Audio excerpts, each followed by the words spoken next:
हमने समेटा है साहित्य के हिस्सों को, मेरे आपके मन के कहते किस्सों को। नमस्कार, मैं हूँ डॉक्टर रत्ना मानिक और लेकर उपस्थित हूँ हमारे साहित्यिक पुरखे प्रेमचंद की नगीने के समान कहानियों में से एक नायाब नगीना, जिसका शीर्षक है ठाकुर का कुआं। सुनते हैं इसका पहला हिस्सा। जोखू ने लोटा मुंह से लगाया तो पानी में सख्त बदबू आई। गंगी से बोला, यह कैसा पानी है, मरे बास के पिया नहीं जाता, गला सूखा जा रहा है और तू सड़ा पानी पिलाए देती है। गंगी प्रतिदिन शाम पानी भर लिया करती थी। कुआं दूर था, बार बार जाना मुश्किल था। कल वह पानी लाई तो उसमें बू बिल्कुल न थी। आज पानी में बदबू कैसी? लोटा नाक से लगाया तो सचमुच बदबू थी। जरूर कोई जानवर कुएं में गिरकर मर गया होगा, मगर दूसरा पानी आवे कहां से? ठाकुर के कुएं पर भला कौन चढ़ने देगा? दूर से लोग डांट भगाएंगे। साहू का कुआं गांव के उस सिरे पर है, परंतु वहां भी कौन पानी भरने देगा? कोई तीसरा कुआं गांव में तो है नहीं। जोखू कई दिन से बीमार है। कुछ देर तो प्यास रोके चुप पड़ा रहा, फिर बोला, अब तो मारे प्यास के रहा नहीं जाता, ला थोड़ा पानी नाक बंद करके पी लूं। गंगी ने पानी न दिया। खराब पानी से बीमारी बढ़ जाएगी, इतना जानती थी, परंतु यह न जानती थी कि पानी को उबाल देने से उसकी खराबी जाती रहती है। बोली, यह पानी कैसे पियोगे? न जाने कौन जानवर मरा है। कुएं से मैं दूसरा पानी लाए देती हूं। जोखू ने आश्चर्य से उसकी ओर देखा। पानी कहां से लाएगी? ठाकुर और साहू के दो कुएं तो हैं, क्या एक लोटा पानी न भरने देंगे? हाथ पांव तुड़वा आएगी और कुछ न होगा, बैठ चुपके से, ब्रह्म देवता आशीर्वाद देंगे, ठाकुर लाठी मारेंगे, साहू जी 1 के 5 लेंगे। गरीबों का दर्द भला कौन समझता है? हम तो मर भी जाते हैं तो कोई द्वार पर झांकने नहीं आता है। कंधा देना तो बड़ी बात है, ऐसे लोग कुएं से पानी भरने देंगे? इन शब्दों में कड़वा सत्य था। गंगी क्या जवाब देती, किंतु उसने वह बदबूदार पानी पीने को न दिया। रात के 9 बजे थे। थके मांदे मजदूर सो चुके थे। ठाकुर के दरवाजे पर 10-5 बेफिक्रे जमा थे। मैदानी बहादुरी का तो अब न जमाना रहा है न मौका। कानूनी बहादुरी की बातें हो रही थीं। कितनी होशियारी से ठाकुर ने थानेदार को एक खास मुकदमे में रिश्वत दी और साफ निकल गए। कितनी अक्लमंदी से एक मार्के के मुकदमे की नकल ले आए। नाजिर और मोहतमीम सभी कहते थे नकल नहीं मिल सकती।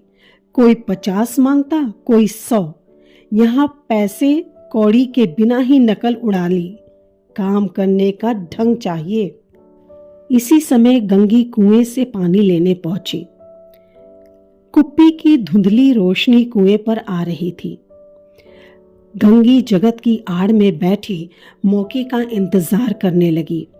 इस कुएं का पानी सारा गांव पीता है, किसी के लिए रोका नहीं, सिर्फ ये बदनसीब नहीं भर सकते हैं। गंगी का विद्रोही दिल रिवाजी पाबंदियों और मजबूरियों पर चोटें करने लगा। हम क्यों नीच हैं और ये लोग क्यों ऊंच हैं? इसलिए कि ये लोग गले में तागा डाल लेते हैं। यहां तो जितने हैं एक से एक छठे हैं। चोरी ये करें, जाल फरेब ये करें, झूठे मुकदमे ये करें। अभी इस ठाकुर ने तो उस दिन बेचारे गडेरिये की भेड़ चुरा ली और बाद में मारकर खा गया। इन्हीं पंडित के घर में तो 12 मास जुआ होता है। यही साहू जी तो घी में तेल मिलाकर बेचते हैं। काम करा लेते हैं, मजूरी देते नानी मरती है। किस किस बात में हमसे ऊंचे हैं। हम गली गली चिल्लाते नहीं कि हम ऊंचे हैं, हम ऊंचे हैं। कभी गांव में आ जाती हूं तो रस भरी आंख से देखने लगते हैं, जैसे सबकी छाती पर सांप लौटने लगता है। परंतु घमंड यह कि हम ऊंचे हैं। कुएं पर किसी के आने की आहट हुई। गंगी की छाती धक धक करने लगी। कहीं देख ले तो गजब हो जाए, एक लात भी तो नीचे न पड़े। उसने घड़ा और रस्सी उठा ली और झुककर चलती हुई एक वृक्ष के अंधेरे साए में जा खड़ी हुई। कब इन लोगों को दया आती है किसी पर। बेचारे महंगों को इतना मारा कि महीनों लहू थूकता रहा, इसलिए तो कि उसने बिगाड़ न दी थी। इस पर ये लोग ऊंचे बनते हैं। कुएं पर स्त्रियां पानी भरने आई थी। इनमें बात हो रही थी। खाना खाने चले और हुक्म हुआ कि ताजा पानी भर लाओ, घड़े के लिए पैसे नहीं हैं। हम लोगों को आराम से बैठे देखकर जैसे मर्दों को जलन होने लगती है। हाँ, यह तो न हुआ कि कलसिया उठाकर भर लाते, बस हुक्म चला दिया कि ताजा पानी भर लाओ, जैसे हम लौंडियां हैं। लौंडिया नहीं तो और क्या हो तुम? रोटी कपड़ा नहीं पाती, 10-5 रुपए भी छीन झपट कर ले ही लेती हो। और लौंडिया कैसी होती हैं?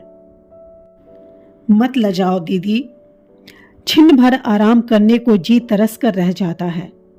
इतना काम किसी दूसरे के घर कर देती तो इससे कहीं आराम से रहती। ऊपर से वह आसान मानता।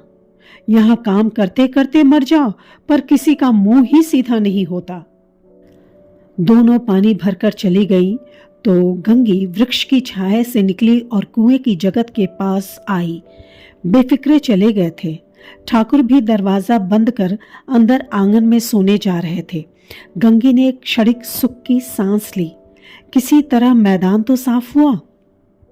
अमृत चुरा लाने के लिए जो राजकुमार किसी जमाने में गया था, वह भी शायद इतनी सावधानी के साथ और समझ बूझ कर न गया हो। गंगी दबे पांव कुएं की जगत पर चढ़ी। विजय का ऐसा अनुभव उसे पहले कभी न हुआ था।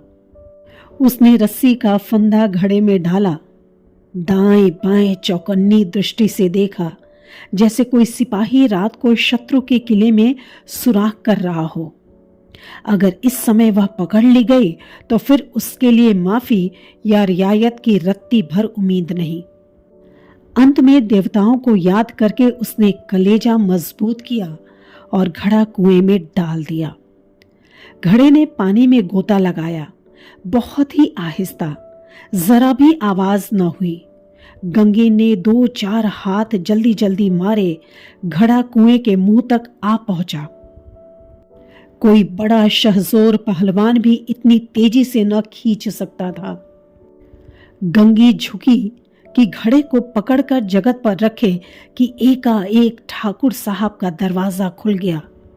शेर का मुंह इससे अधिक भयानक न होगा। गंगी के हाथ से रस्सी छूट गई। रस्सी के साथ घड़ा धड़ाम से पानी में गिरा और कई क्षण तक पानी में हिलकोरे की आवाजें सुनाई देती रही। ठाकुर, कौन है? कौन है? पुकारते हुए कुएं की तरफ आ रहे थे और गंगी जगत से कूदकर भागी जा रही थी।